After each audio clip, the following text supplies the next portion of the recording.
Good morning, Noah. Good morning, Dr. Yerger. What are we chatting about this week? This week we're talking about the future landscape of financial planning technology, the science of lifestyle inflation, and mental accounting.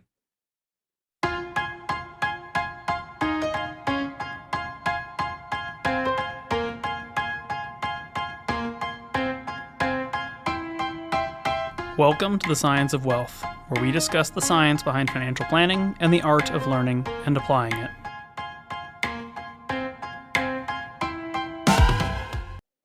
Okay, getting a little on the upper end here.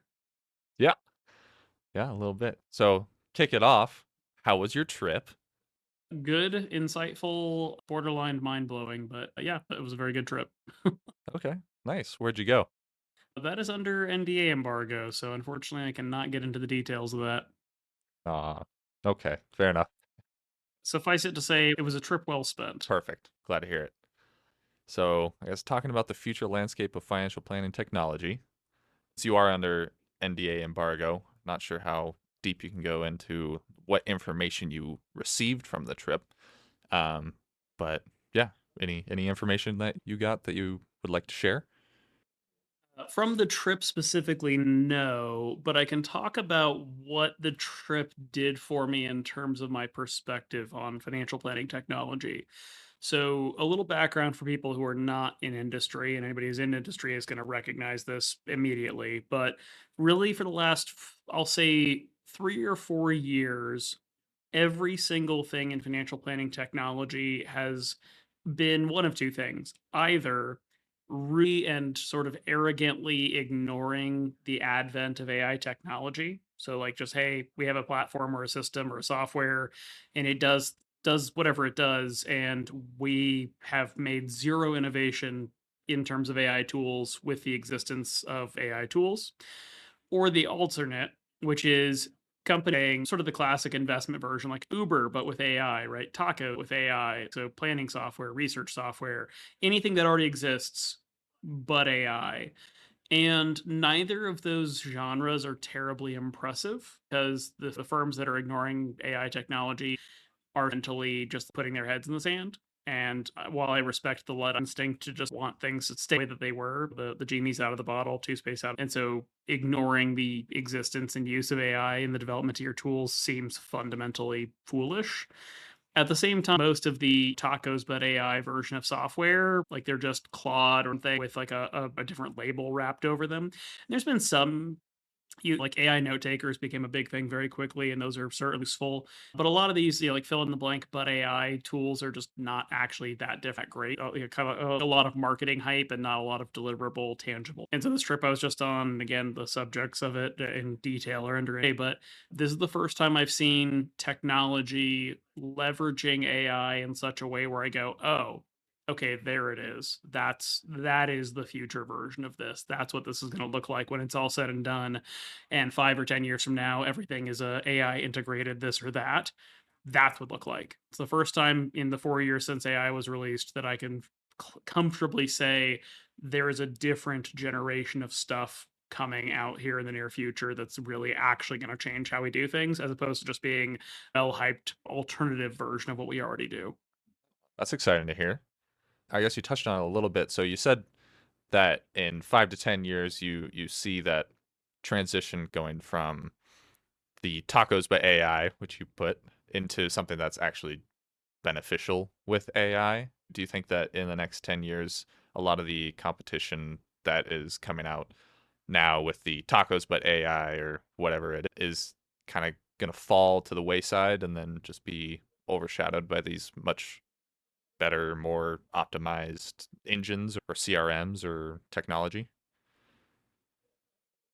Yes. Here's the interesting thing. I have always been annoyed by the trend of software trying to get too big for its so like it has annoyed me that you'll buy a software for one specific function and then 6 months later or a year or two into using it, it'll come out and be like, oh, and now we're also this, right? So like to taco analogy, like we're a great taco shop. But yeah, I love tacos. And like, and now we offer hamburgers. And I'm like, I don't need that. I just want, and it's always annoyed me in software, and I've always understood the business necessity of it. It's like, yes, if we only have one gimmick, somebody at some point will come compete with us for our gimmick, or we'll do better in the marketplace for our gimmick and will get rid of us.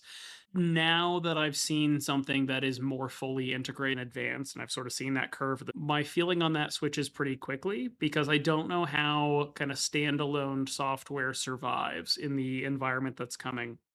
And that feels very like doomsday apocalyptic in terms, but I mean it in a genuine sense. We use an AI note taker today, and it works great, and it's fine. It's been very efficient, and useful. And 2 years from now, I don't see why we would use the same AI note taker. Like I can't envision a set of innovations it could use or generate or create that would keep us using it 2 years from now, relative to what I've seen in other. And so that's just sort of the fascinating thing is there's this shift from I want the best in class version of every little piece of tech, and I don't want to have to try to be like a okay version of multiple things. And now I've seen something that will probably be an excellent version of multiple things, and I just suddenly don't understand why I would piecemeal so many other things together. Gotcha. Well, again, that sounds exciting. Good for us. So I mean, it's great for us, but it changes what things look like even for somebody with your role. that's true.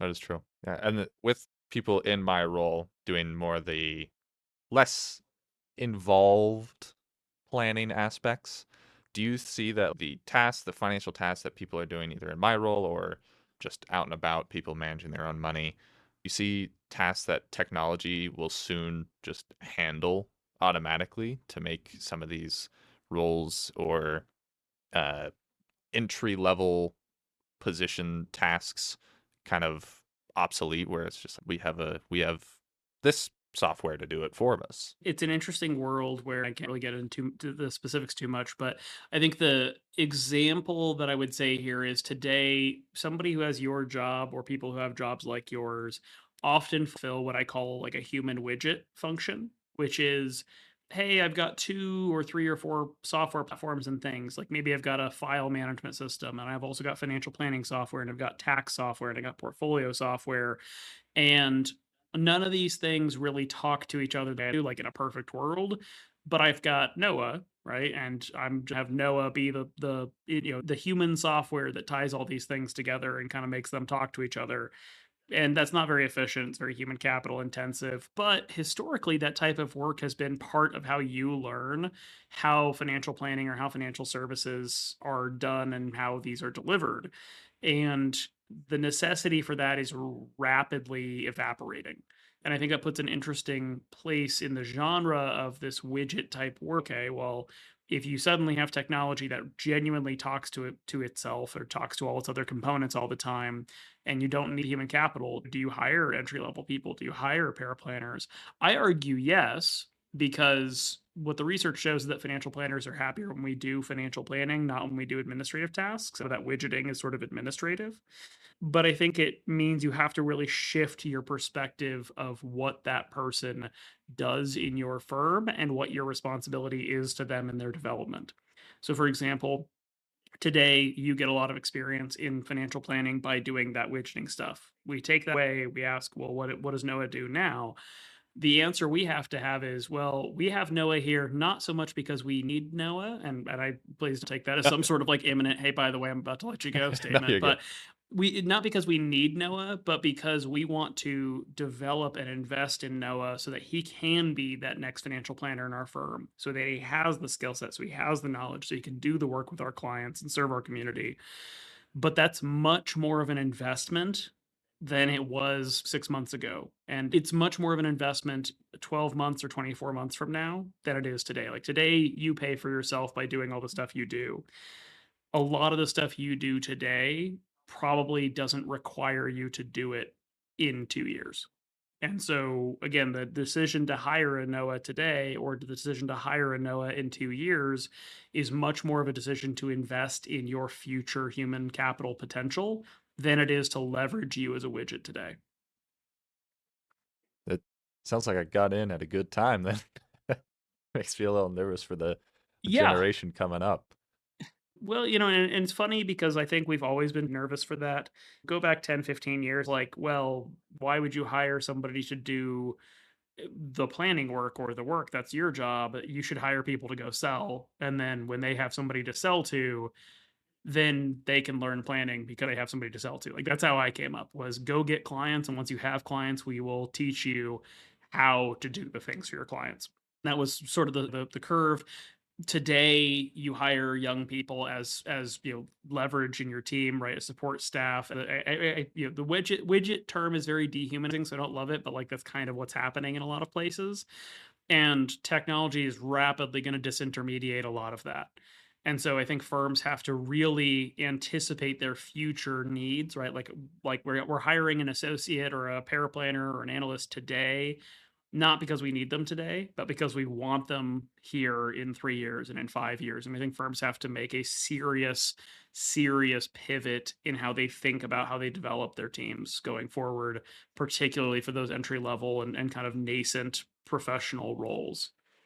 With these, like the paraplanner, analyst, whatever you want to use the terminology for it, my job, what decisions do you think that AI or advanced technology is not going to overshadow my role in? So what should not be outsourced to a computer? What should stay in the human personable interactions? I think there's two components to this. One is the literal human element. Like that computers are just not going to be good at giving you a hug, right? Someday there will be like an AI powered robot that can literally hug you, but like that's just never probably going to be quite the. And I don't mean that like our value proposition is hugs because there's a different profession for that, but that there's then really the element of discernment, and that discernment problem is really because AI can do proximal discernment or it can pretend to do discernment, but what the current mathematical models in the academic world show is that AI has no concept of judgment. And so if you tell it, here are my 5 priorities, it doesn't know how to discount those in relative terms to each other. It can solve for any of those priorities, and it can give you a plan for all 5 of those priorities, but it can't weigh and measure the human element of how important is it for you to retire versus pay for your kid's college versus tending to your sick parent versus living your great life versus this and that. It doesn't really know how to weigh those correctly. And you can tell it. You can say, like, my first priority is A, my second priority is B, my third priority is C. And then it will prioritize those, but it will still actually solve those in isolation and then try to mash them together instead of having them all work in concert. And so that's something where there's the human element of empathy and listening and understanding and connection, and there's also just the inability of AI to actually practice appropriate individualized judgment for individualized people in individualized circumstances. And then mainly, and this is kind of an old problem in financial planning, like I've had this problem or I've seen this problem my entire career. Clients are really good at using the right words in the wrong way or the wrong words in the right way, such that unless you have that sort of ability to like look them in the eye and go, I hear the words you're saying, and I think I know what you are intending to ask me or tell me. But if I take you literally, which AI tends to take people literally, I will give you the wrong answer, or my answer will not mean to you what it actually means. So there's certain things like that that maybe AI or advanced tools will get better and better at over time. But today, I think there's still a very large human relationship gap between what technology can do and what people expect. Gotcha. And so that's kind of like the biggest risk as well of relying too heavily on financial technology or technology in general is just you forego the human experience and the ability to read between the lines of I know what you mean. It's not necessarily what you said, but I understand. And if you rely too heavily on again financial technology, since that's the industry we're in, the plan or the deliverable that you're going to inevitably send to the client is just going to be wrong just because you don't have that ability to discern. Yeah, I mean, or again, it will be a plan for somebody, just not the person that it's being sent to or being provided for. And I think that is a thing that will still take a long time for the technology to really get good at. And in the meantime, there's still value in the human relationship and components. I also use this analogy in my blog article on this subject recently, but airplanes essentially fly themselves. There's definitely like moments of turbulence or emergencies where suddenly somebody's hand is kind of necessary in the cockpit, but airplanes essentially once they're on course just sort of maintain altitude, and like the pilots are not like gripping the stick constantly. Um, but we probably would not be comfortable getting on airplanes without a human pilot on them. And I think the same thing is quite relevant in the domain financial planning. Like, yes, I can plug in all my data into tools or into Claude or something, and it will give me answers. Am I willing to bet my future and my family's future on what it spits out? Am I willing to bet my future, my family's future on my ability to reasonably interpret what it's telling me? Do I actually understand, or can I just like read the words, but the meaning is sort of lost on me? I think those are classic human considerations that come or become more and more relevant in this type of environment where the tools are getting that much better. Makes sense. And yeah, I'm glad I'm on the cutting edge of technology here, but also not to the point where I don't really have a job. Yeah, again, your job is quite secure for the moment. I'm glad to hear that. Alrighty, let's move on to lifestyle inflation. So, I guess easy question. What is lifestyle inflation? A poor term to describe a real human phenomenon. Perfect. So, I guess getting into this, why do raises, so when someone receives a raise from, let's say, 100K to 150K or whatever it might be, or they start a new job, why is the curve of enjoyment for, oh, okay, I'll use me as a fantastic example. I start this new job, I paid pretty well, and the the amount of joy or wealth that I feel like I received kind of dwindles away the more that I receive it. So why does that happen? So we all have a status quo bias where we as human beings really like normalcy, like we really like consistency, and your life depends on consistency, right? Like every time you turn your steering wheel to the left, you want your car to turn to the left, and every time you hit the brake, you want it to brake in reasonable terms. And so the same thing also kind of cuts against our emotional involvement in things, which is to say, like you buy the new TV, it's very exciting. A week later, it's just a TV. And the fact that it was 60 inches and the nicest TV you've ever owned no longer really kicks in the same way that it did. And so that problem exists in terms of our status quo, where we go, okay, we like consistency, but also consistency is not exciting. It doesn't give us an emotional yay, right? Like there's this classic example here, which is would you say you are living on food stamps in the United States? Like you do not live well, but you have housing, but you are considered poor by our modern standards. Would you trade places with King Louis of France circa, 1700? Uh, Personally, no, because I like modern Why technology. why not? He's a king. Yes, but it's the 1700s. I get one cut and I'm dead. Like dysentery, uh, poor hygiene.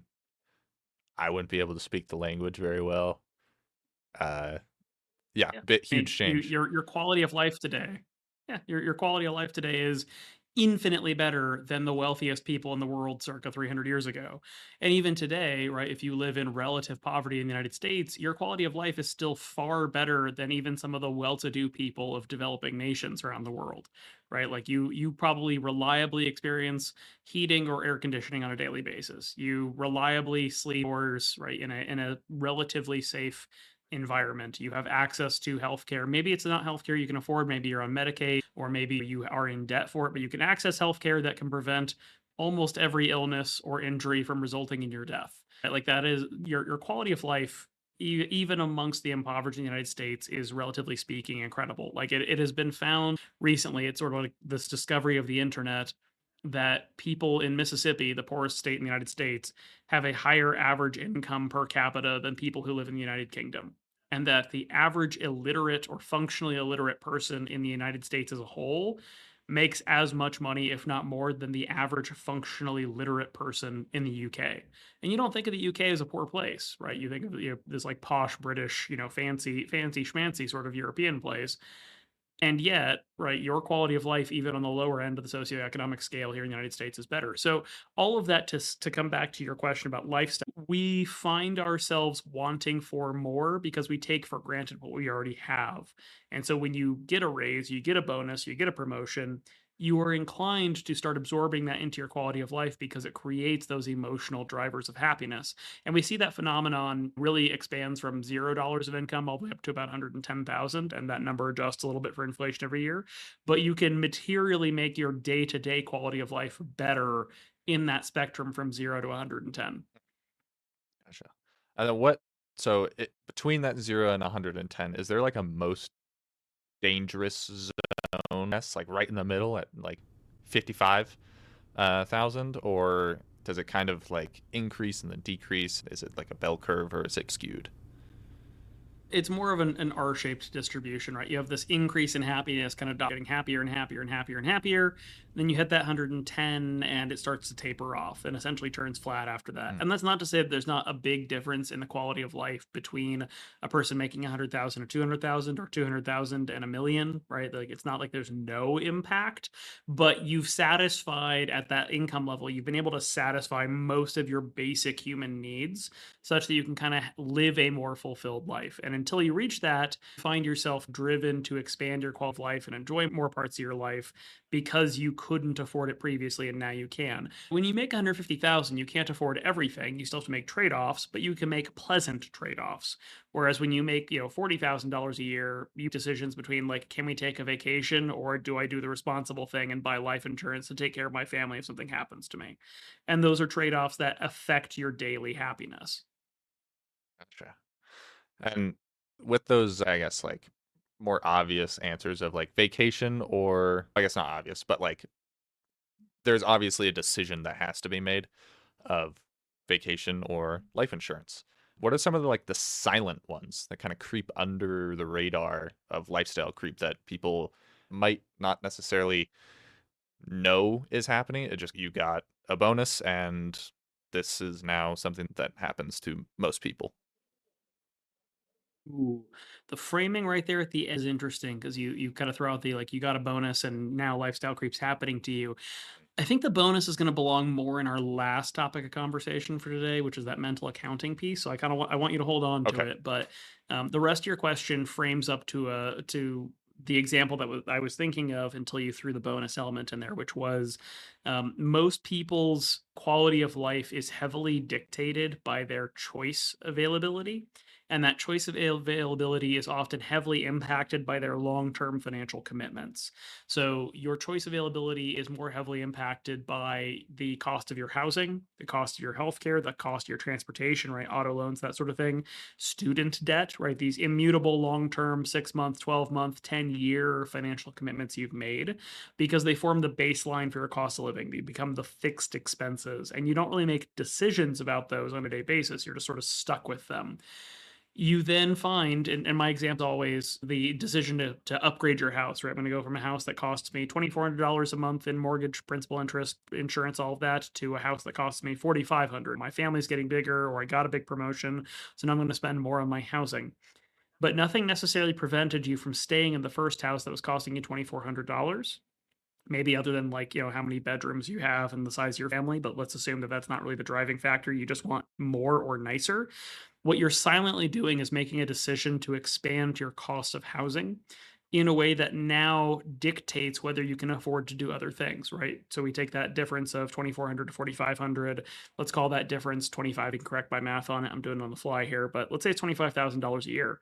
You can travel a lot with $25,000 a year. You could drive a nicer car with $25,000 a year. You could wear nicer clothes. You could go to more concerts. You could have season tickets to sporting events for $25,000 a year. But because you made a decision to change your housing situation, you now don't have the financial bandwidth for that.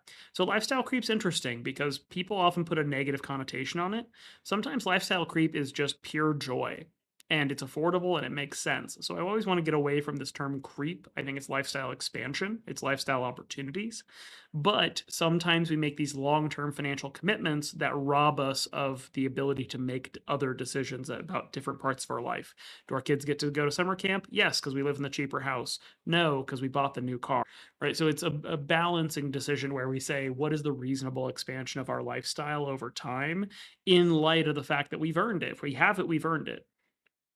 Gotcha.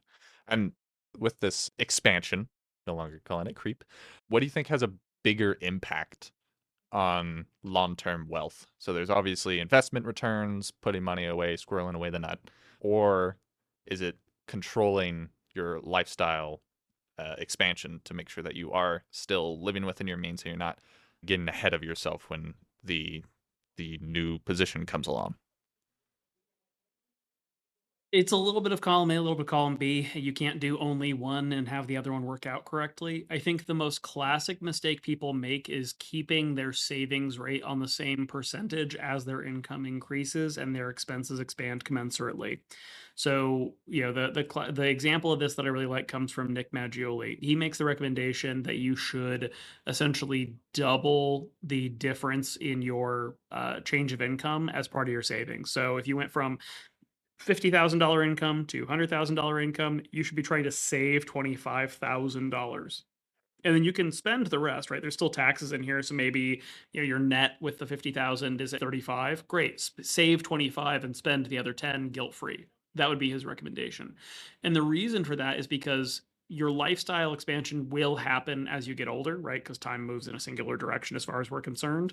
And so you will make less, and then you'll make more, and then you'll make more, and therefore you'll spend more, and you'll spend more. You'll get married, you'll have kids, they'll be more expensive. Like life keeps happening in this steadily more expensive direction. But if you base that on the idea that you're going to save, let's say 10% of your income when you're making $50,000, and then you're going to save 10% of your income when you make $100,000, and you're going to save 10% of your income when you make $200,000, the problem is that your expenses didn't increase by 10%, right? Take the same $50 to $100,000 analogy, you went from saving 5,000 to saving 10,000. Well, great. That still leaves you with a $45,000 delta. Like maybe 15,000 of that goes to taxes, and now you're spending $30,000 more a year. That's effectively doubling what you were probably spending when you were making $50,000 a year. So the fact that you did not increase your savings on a commensurate doubling sort of rate is problematic. I'd never really thought about that. That's actually pretty interesting. Makes a lot of sense once you explain it. But when you first said the 50,000 to 100,000, you should be saving 25,000. I was like, oh, I gotta start saving a little bit more. Yeah, and there's practical limitations here, right? Like sometimes you get the big raise, the promotion of the new job, and it pays more, and also you're just catching up, right? Like your family got too big, life was too expensive for what you could afford at the time. That's why you pursued the opportunity that increased your income, and now you're just making up for lost ground when you were overspending or having to use your credit cards more than you'd like, or you're finally able to afford to build up an emergency fund. But it's something you need to be really conscious of if you expect to have big jumps in income. If you are a school teacher and you're going to get like a 3 to 5% raise every year, where your income is never going to change too dramatically, then I don't think you have to worry about that so much. But if you are the type of person who tends to have their income jump in big jumps, right? So like Noah, you're gonna go from 60-ish to 80-ish in the next year, and when you pass and complete your CFP curriculum, you're gonna go from 80-ish to 100-ish, and within 2 or 3 years, you're gonna have gone from 60-ish to 80-ish to 100-ish to about 140-ish, right, over a period of 3 years. And if you don't dramatically increase your savings from point A to point B in that continuum, you will undersave, even if you're saving the exact same percentage as you go. Okay, I will save more. That's on the docket anyway. Bear in But mind. yeah, Well, yeah, it's again, you got you're getting married. yeah, You got some stuff to pay for, true. right? But it is something you have to prioritize sooner than later. Otherwise, it gets harder to do as you get older because you've already expanded your lifestyle into the money you'd otherwise save. So I will say, as a person who has for the last, I think it's been 5 years now since I published that analysis, but at least for the last 4 or 5 years, I save 45% of my income because I'm aware of these phenomenon and because financial planner, and I'm trying to offset the expansion of my lifestyle. But that number seems ridiculous to me, right? In practice, because it wasn't so long ago that I was living on less than that amount of money. So I understand the sort of the mental hurdles that come into it, and maybe that's a good reason for us to move on to our next topic. But I just want to reinforce that for everybody listening. If you are not taking seriously the necessity to make adjustments in your savings as you advance in your career and in your earning capacity, you will find yourself wanting later in life. Okay. Let's move on to mental accounting. So I did say if you received a bonus. So I guess a question for the audience just to like think of while we're talking. If you find $5,000 just laying on the street, lucky day, what do you think you would spend that on? How would you spend it differently than just $5,000 from working? And that's the basis of the the conversation that I want to have today on mental accounting is why is there such a big difference of I found this money, I can do what I want with it versus I earned this money, I should save it, or these different buckets that people put money into. Money should be money in the end of at the end of the day, logically speaking, but people spend the money that they get. If you go to the casino and you're up, you are playing with house money. So the casino knows this and they expect you to spend more of the money because in your mind it's house money, but you know, in reality it is your money that you are just giving back. So yeah, why this discrepancy? We place money in different mental buckets because of the effects of how we budget for things and how those relate to our income, right? So like you generally pay your bills, right? You base your common everyday lifestyle upon what you reliably anticipate to receive from your work, right? So like you do not live in a house that costs $150,000 a year because you don't make $150,000 a year. And you probably wouldn't move into a house that costs $150,000 a year, even if you inherited or earned or were bonused $150,000, where you could literally afford it, because you'd go, well, that's a long term thing, and this is a short term finite resource. It's extra. And so, in that context, people tend to treat extra, depending on the source of the extra, differently than they treat for what was reliable or anticipated. And so, that's where you get into places where people like take their bonus and buy a car, take their bonus and go on a vacation. Sometimes you see people, split it up a little bit. So, like somebody listening might say, well, if I found the $5,000 on the street, I wouldn't spend all of it, right? Because I'm trying to build up my emergency fund, but I might find that I could splurge $1,000 or $2,000 on something nice for myself and then also use the rest of my emergency fund because I can rationalize that I'm getting ahead on the emergency fund by saving some of it, but also that it's not a detriment to my long-term goals to use the extra here for something fun because it's extra, right? And that extra framing leads people to behave in very different ways.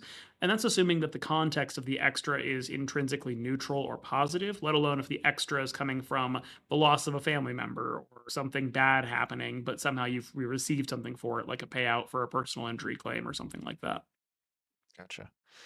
What can people understand about mental accounting that might make them better off financially or a better investor or just overall more comfortable with their own financial knowledge? I think one of the hardest things to do with mental accounting is to zoom out as much as possible. And the reason I say that is because we see this in non-bonus cases, right? So take out like the sudden money, I inherited money, I found $5,000 in the walk, but just helping people even like in their day-to-day lives really zoom out and recognize that their money is all part of one giant pool and picture of their wealth, and that if they try to too seriously treat money from, like that's in this one checking account versus this savings account versus this investment account, if you try to treat those all as too different, right, then you often can find yourself making suboptimal financial decisions. I'll give you a good example. We not infrequently find ourselves advising clients to restructure their investments. We'll say, hey, let's put your fixed income, low appreciation stuff in your pre-tax retirement accounts. So that way that pre-tax money, which will be taxed fully as income at some point in the future, doesn't grow as much, still has the tax advantages, but doesn't grow as much. And that all the interest payments get paid into there.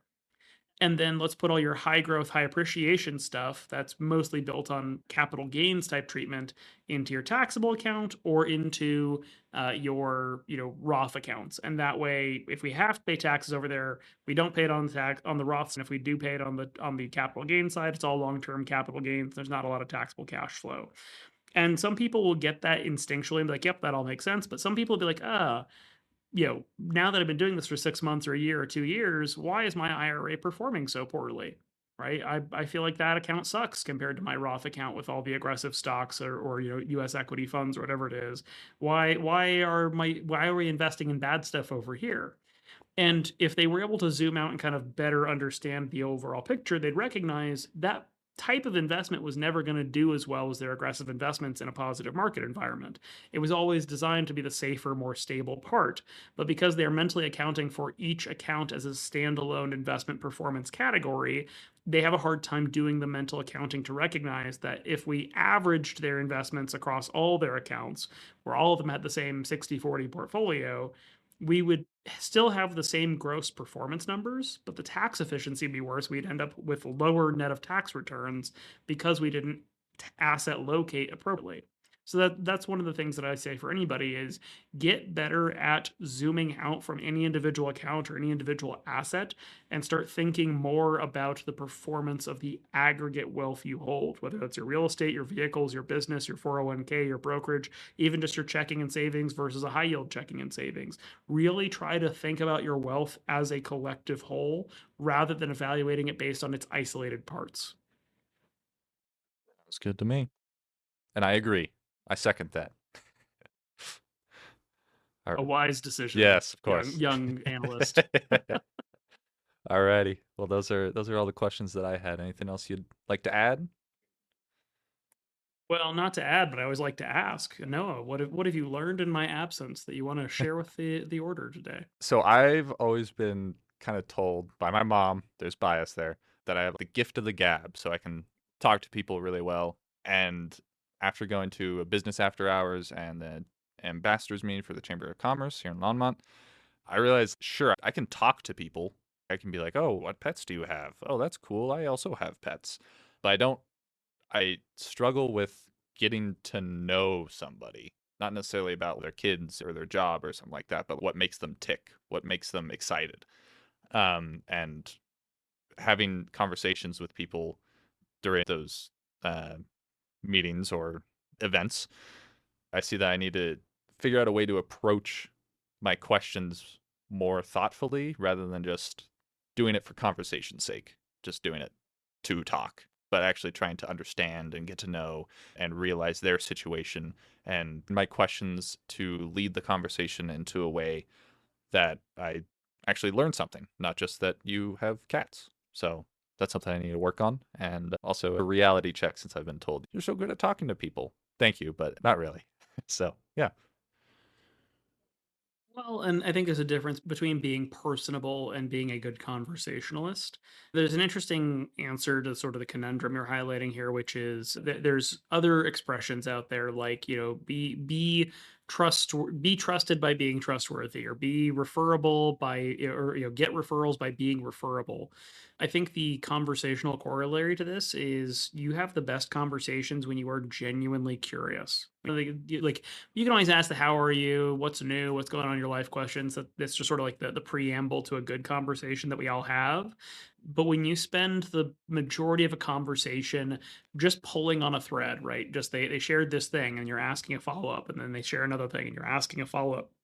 And not only are you asking for the sake of learning, but also because you're genuinely curious, it's easy, right? When you express that genuine ongoing curiosity, it's easy to get to know people because you actually want to know them and you actually want to understand them. It's a thing where you early on in your career as a trainer, you read scripts, you're kind of given a framework for how to have something like an initial consultation. Today, I have to remind myself that there's certain things that I should be asking in the conversation because my default setting is I'm curious and I just want to know more about these people. And sometimes what I want to know more about is not necessarily relevant to why they want to talk to me.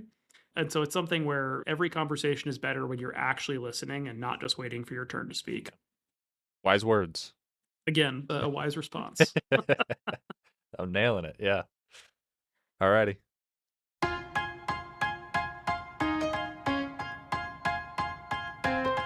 The Science of Wealth is produced by My Wealth Planners, a registered investment advisor in Colorado. The theme song is This Is Your Time by Dan Phillips. The podcast is intended for educational purposes only and is not investment advice or any other form of advice. Not all material discussed on the podcast is appropriate for every individual in every circumstance, so you should consult with a certified financial planner, tax professional, or legal professional as appropriate before attempting to apply any of the subjects, strategies, or tactics discussed on the podcast.